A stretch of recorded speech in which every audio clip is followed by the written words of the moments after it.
Okay, namaste, yogis.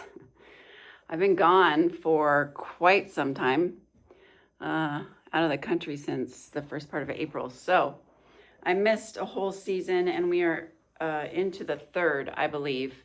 But I definitely didn't want to leave stuff out. So I'm coming back and doing a couple of these videos. So for season 2, Deep Roots, which I believe we're not in that season anymore.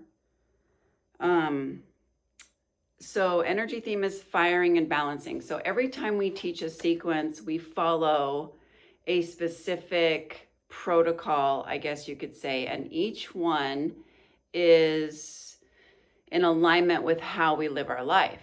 So basically, firing is going to be really active, and that will be any of the poses in your practice that are typically large muscle groups and held for a bit.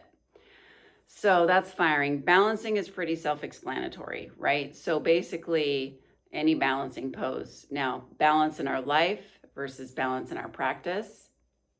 I mean, they say the way that we live our life is how we practice too. So I don't think we can really, discredit that and remove that fully. Firing is where you're very active in your life.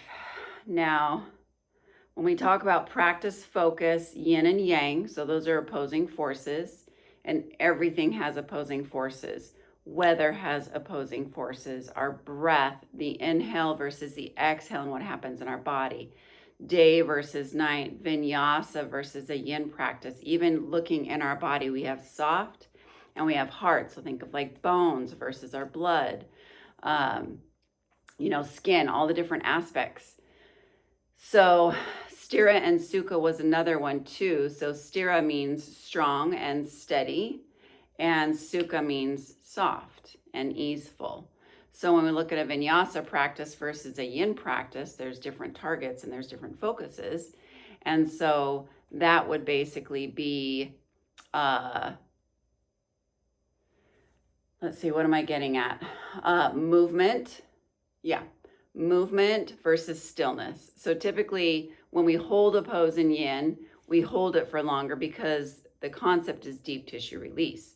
Now that tissue can't really release until we let it go.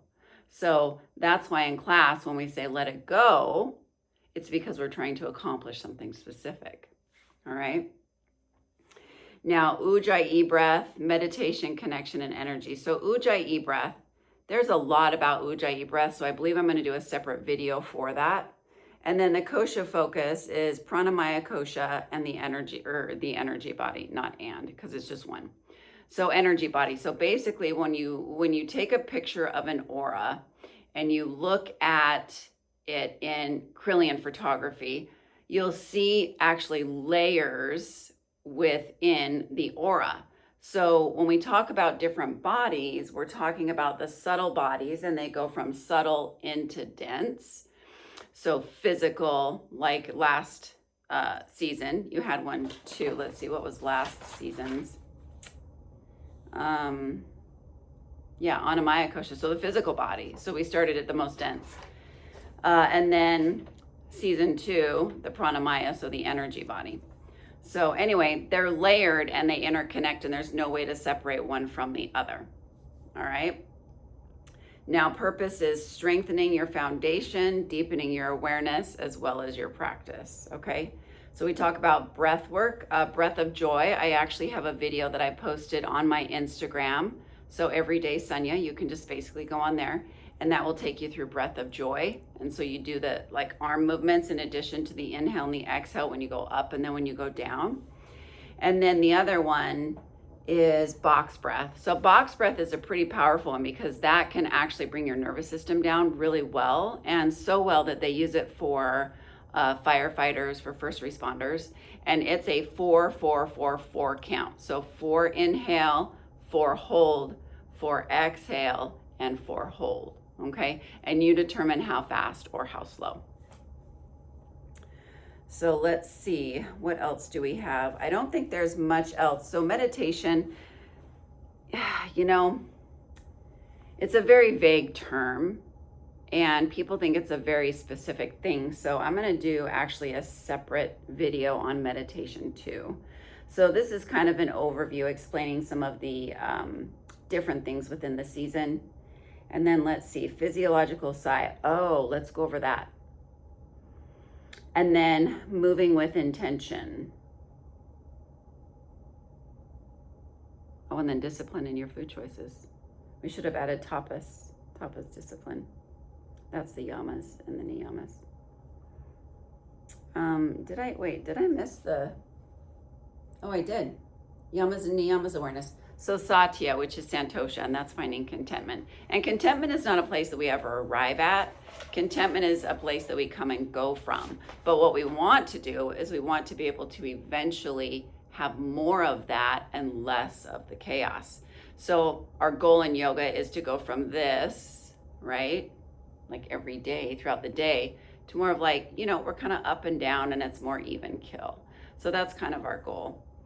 So that's contentment, santosha, and satya as well. So, oh wait, we have two in here, don't we?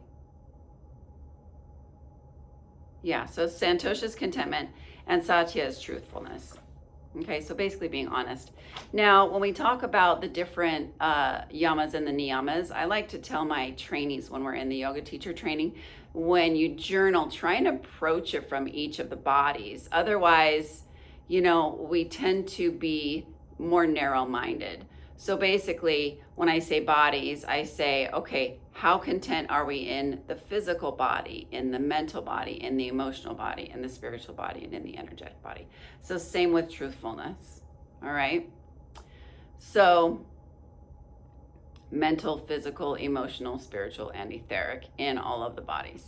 So how truthful are we in our thoughts about other people? How truthful are we in our thoughts about ourselves? Meaning, do we have accurate perception? Do we not have accurate perception? So there's a lot to kind of cover when you do your journaling, and it's a really good place to inner reflect and just kind of sit down and think, what are my thoughts, right? How am I feeling throughout the day? And so on. Let's see, I think that was about it for this video. So go ahead and come on back and I will go over Ujjayi breath. I will go over meditation just very slightly. And,